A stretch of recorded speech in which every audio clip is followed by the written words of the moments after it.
관점은 뭐냐?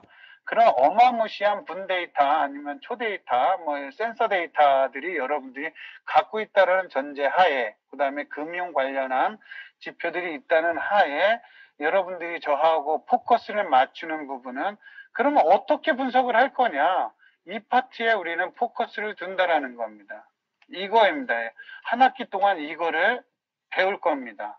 근데 이제 빅데이터를 분석을 하다 보면 컴퓨터의 파워 문제들도 있기 때문에 실질적으로 빅데이터 분석을 해갖고 빅데이터를 분석하기보다는 예를 들면 미디엄 사이즈의 데이터를 가지고 실제 분석을 할 거고요. 그렇게 해서 이제 빨리빨리 해가지고 분석하는데 하는 거고, 여러분들이 텀페이퍼나 아니면은 팀 프로젝트를 할 때 빅데이터를 사용해서 똑같이 이제 구현을 해보면 될 거라고 생각합니다. 그래서 이번 시간에 배울 거는 바로 여기에 포커스를 둘 거라는 겁니다. 그래서 여러분들이 배웠던 리니어 리그레이션, 계량경제 시간에 배웠던 거를 최대한 빠르게 배우려고 생각 중에 있고요.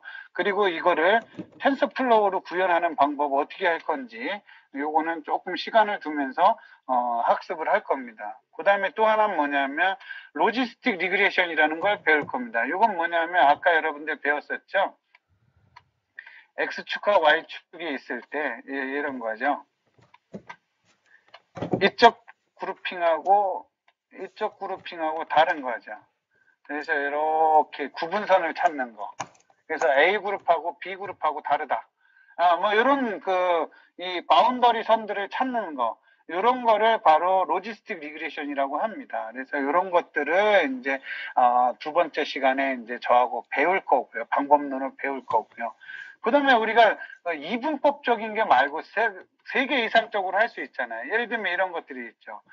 요번에 성적하고 관련했을 때 누구는 A 맞고 누구는 B 맞고 누구는 C 맞고 누구는 D를 맞는다라고 가정할 때 4개로 그룹핑을 해야 되는 거예요.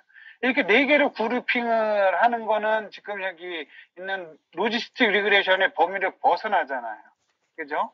그렇게 3개 이상의 그룹핑을 하는 경우, 그런 거를 소프트맥스 리그레이션이라고 얘기를 합니다.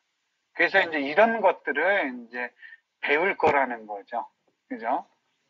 그래서 이런 것들을 이제 배울 텐데요.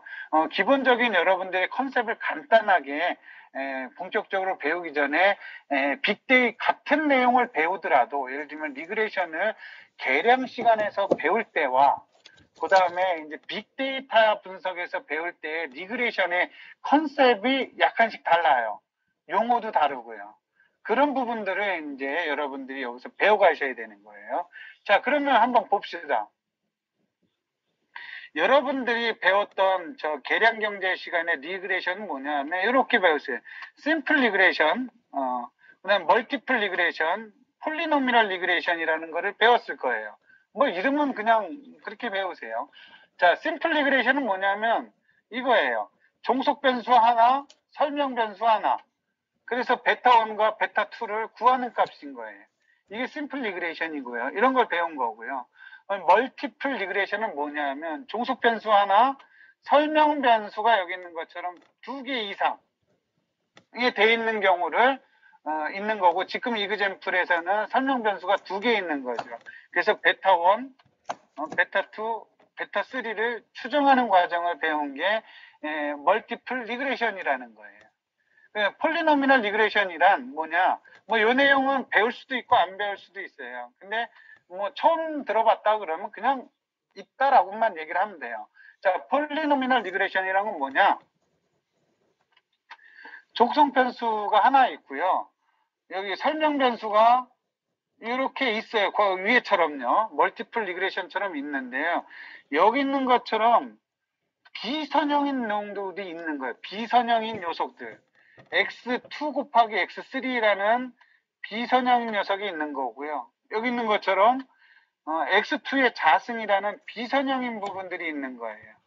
선형꼴이 아닌 이런 모형들을 이제 우리가 데이터를 변형시켜서 넣는 것들.